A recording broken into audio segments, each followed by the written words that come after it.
Palakkad എം.എൽ.എയും youth കോൺഗ്രസിൻ്റെ മുൻ നേതാവുമായിട്ടുള്ള രാഹുൽ മാങ്കൂട്ടം നിരവധി പെൺകുട്ടികളെ ക്രൂരമായി പീഡിപ്പിച്ചതിൻ്റെ നിരവധി തെളിവുകളും വാർത്തകളും നേരത്തെ പുറത്തു വന്നിരുന്നു.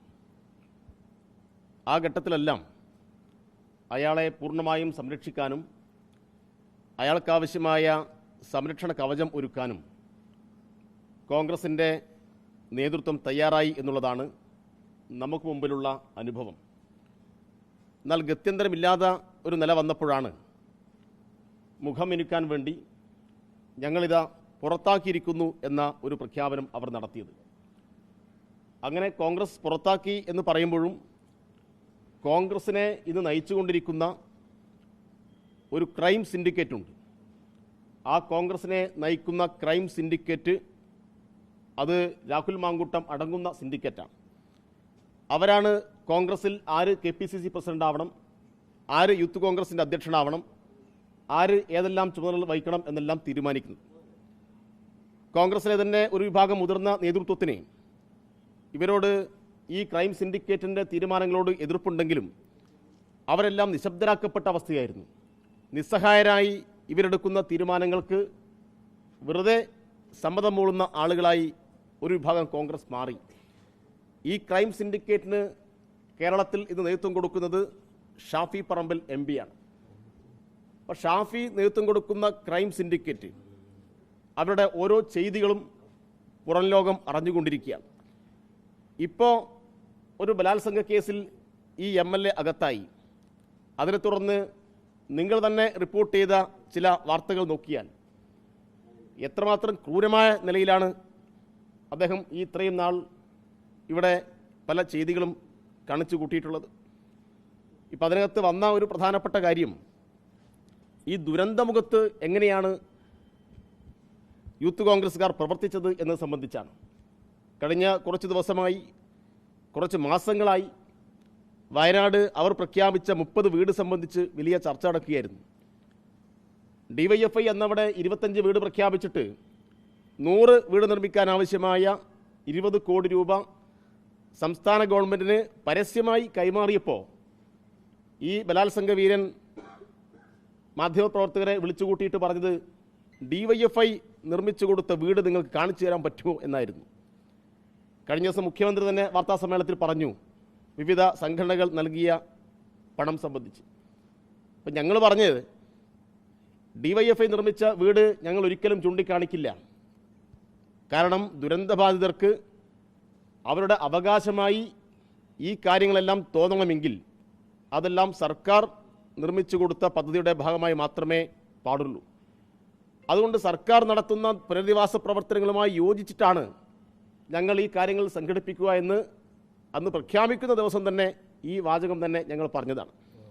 അതുകൊണ്ട് DYFI നിർമ്മിക്കുന്ന വീട് സംബന്ധിച്ച് അവിടെ പ്രത്യേകം ഒരു പ്രദേശം എടുത്ത് അവിടെ 100 വീട് നിർമ്മിക്കുക എന്ന നിലയിലേക്ക് ഞങ്ങൾ തീരുമാനിച്ചിട്ടില്ല. പക്ഷെ ഇങ്ങനെ പണം കൊടുത്ത DYFI ആക്ഷേപിക്കാൻ വേണ്ടി ഇവരെല്ലാം മുന്നോട്ട് വരുന്ന നിലയുണ്ടായി. എന്നാൽ ഇപ്പോൾ നിങ്ങൾ നോക്ക്, ദുരന്തം നടന്ന് 1.5 വർഷം ആവാൻ വേണ്ടി പോവുകയാണ്. സർക്കാരിൻ്റെ വീട് നിർമ്മാണം അതിൻ്റെ അന്തിമ ഘട്ടത്തിലെത്തി. പക്ഷേ ഇപ്പോഴും യൂത്ത് കോൺഗ്രസ് നിർമ്മിച്ച 30 വീടെവിടെ എന്ന ചോദ്യം അവിടെ കിടക്കുന്നു.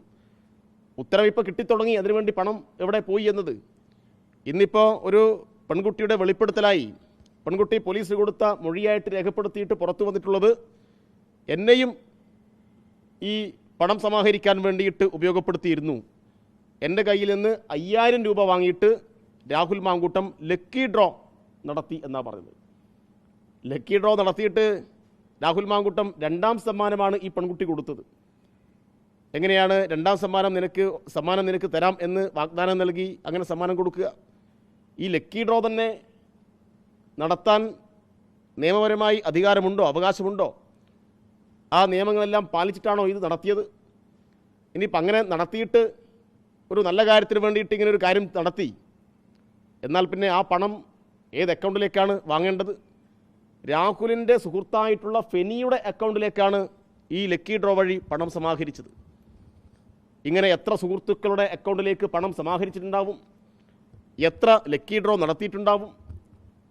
ഇതെല്ലാം സംബന്ധിച്ച് സമഗ്രമായ അന്വേഷണം നടക്കേണ്ടതുണ്ട്. ഒരു ഘട്ടത്തിൽ യൂത്ത് കോൺഗ്രസിൻ്റെ ക്യാമ്പിൽ വിമർശനം ഉയർന്നു വന്നപ്പോൾ, വാർത്ത പുറത്തേക്ക് വന്നപ്പോൾ പറഞ്ഞത് ഞങ്ങൾ 78 ലക്ഷമോ മറ്റോ പിരിച്ചു എന്നാണ്. കഴിഞ്ഞ ദിവസം KPCC പ്രസിഡന്റ് പറഞ്ഞത് അത് 1 കോടി ഞങ്ങൾ തന്നിട്ടുണ്ട് എന്നാണ്. 78 ലക്ഷമോ 1 കോടിയോ അല്ല പിരിച്ചത്. ലക്കി ഡ്രോ വഴിയും മറ്റ് പല ചൂതാട്ടം വഴിയും വലിയ രൂപത്തിൽ പണം പിരിച്ചിട്ടുണ്ട്. അപ്പോൾ നിങ്ങളൊന്ന് ആലോചിച്ച് നോക്കിയേ, വയനാട്ടിലെ ദുരന്തബാധിതരുടെ കണ്ണീരൊപ്പാൻ എന്ന് പറഞ്ഞിട്ട് ഈ ഇരപിടിയൻ പെൺകുട്ടികളെ വശീകരിക്കാൻ വേണ്ടിയിട്ട് ആ പുനരധിവാസ പ്രവർത്തനത്തെ ഉപയോഗിച്ചു എന്നതാണ് ഗൗരവമായിട്ടുള്ള കാര്യം. ഉത്തരവാദിത്തപ്പെട്ട ഒരു യുവജന സംഘടനയുടെ നേതാവ് അവിടെ ദുരന്തമുഖത്ത് പറന്നെത്തിയത് എന്തെങ്കിലും ദുരന്ത നിവാരണ പ്രവർത്തനത്തിന് വേണ്ടിയിട്ടല്ല. തൻ്റെ ഇത്തരം ചെയ്തികൾക്കാവശ്യമായ പണം സമാഹരിക്കാൻ ഒരവസരമായി കഴുകൻ കണ്ണുകളുമായിട്ടാണ് ആ വയനാടിൻ്റെ ദുരന്ത ഭൂമിയിൽ യൂത്ത് കോൺഗ്രസിൻ്റെ സംഘം പറന്നെത്തിയത്. ഇരപിടിയൻ മനോഭാവത്തോടു കൂടിയിട്ടാണ് അവിടെ പെരുമാറിയത്. അതുകൊണ്ട് ഈ ദുരന്ത പുനരധിവാസ പ്രവർത്തനത്തെ പോലും ഈ നിലയിൽ പണം സമാഹരിക്കാൻ, പെൺകുട്ടികളെ വശീകരിക്കാൻ, തൻ്റെ ഇത്തരം ചെയ്തികൾക്ക് ആവശ്യമായിട്ടുള്ള പണം സമാഹരിക്കാൻ ഉൾപ്പെടെ ഉപയോഗപ്പെടുത്തിയിട്ടുള്ള ഈ അധമ സംഘത്തെ ഗൗരവമായി കൈകാര്യം ചെയ്യേണ്ടതുണ്ട്. ഇതുമായി ബന്ധപ്പെട്ട സമഗ്ര അന്വേഷണം നടത്തേണ്ടതുണ്ട്.